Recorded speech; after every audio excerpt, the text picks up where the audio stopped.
গাজায় যুদ্ধ শুরুর পর থেকে পশ্চিমা দেশগুলোর পাঠানো সামরিক সরঞ্জামবাহী 1000তম বিমান ইসরায়েলে পৌঁছেছে। বুধবার এক বিবৃতিতে বিষয়টি জানায় দেশটির প্রতিরক্ষা মন্ত্রণালয়। তারা বলছে, গাজায় যুদ্ধ শুরুর পর থেকে এয়ারলিফট অভিযানের অংশ হিসেবে মোট 1,20,000 টনের বেশি সামরিক মালামাল আনা হয়েছে। প্রতিরক্ষা মন্ত্রণালয় আরও জানায়, 2023 সালের 7 অক্টোবর গাজায় সংঘাত শুরুর পর থেকে এখন পর্যন্ত আকাশপথে 1000টি বিমান ও জলপথে প্রায় 150টি নৌযানের মাধ্যমে ইসরায়েলে মোট 1,20,000 টনেরও বেশি সামরিক সরঞ্জাম, যুদ্ধাস্ত্র, অস্ত্র ব্যবস্থা এবং প্রতিরক্ষামূলক গিয়ার সরবরাহ করা হয়েছে।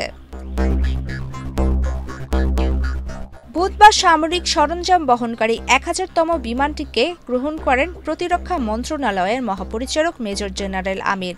তবে কোন কোন দেশ থেকে এসব অস্ত্র ও সরঞ্জাম এসেছে তা স্পষ্ট করেনি মন্ত্রণালয়। পদ্মা সেতু, মেট্রো রেল এবং এলিভেটেড এক্সপ্রেসওয়ে নির্মাণের গর্বিত অংশীদার বসুন্ধরা সিমেন্ট। এই সামরিক সরবরাহ অভিযানের মধ্যে গাজা যুদ্ধে ইসরায়েলের প্রতি যুক্তরাষ্ট্রের সমর্থন অব্যাহত আছে।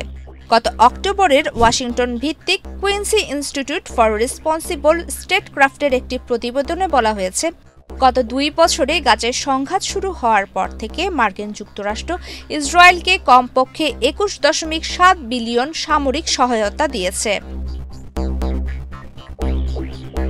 প্রতিবেদন অনুযায়ী 2023 সালের 7 অক্টোবরের পর সাবেক প্রেসিডেন্ট জো বাইডেনের মেয়াদে 17.9 বিলিয়ন এবং বর্তমান প্রেসিডেন্ট ডোনাল্ড ট্রাম্পের অধীনে 3.8 বিলিয়ন সামরিক সহায়তা ইসরায়েলকে দেওয়া হয়েছে।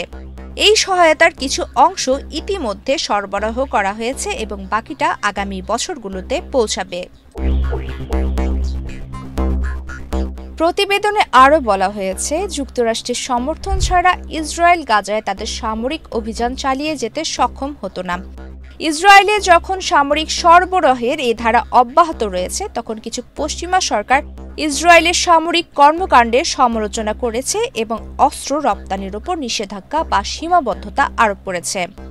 গত সেপ্টেম্বরে এক ডিক্রির মাধ্যমে স্পেনের সরকার ইসরায়েলের উপর পূর্ণ অস্ত্র নিষেধাজ্ঞা জারি করে। গত বছর যুক্তরাজ্য, জার্মানি ও কানাডা এই দেশগুলো অস্ত্র সরবরাহের উপর কিছু বিধিনিষেধ আরোপ করে।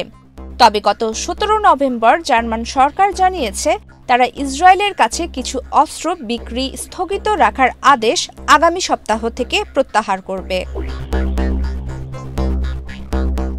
প্রমিতি কিবরিয়া ইসলাম, বাংলাদেশ প্রতিদিন।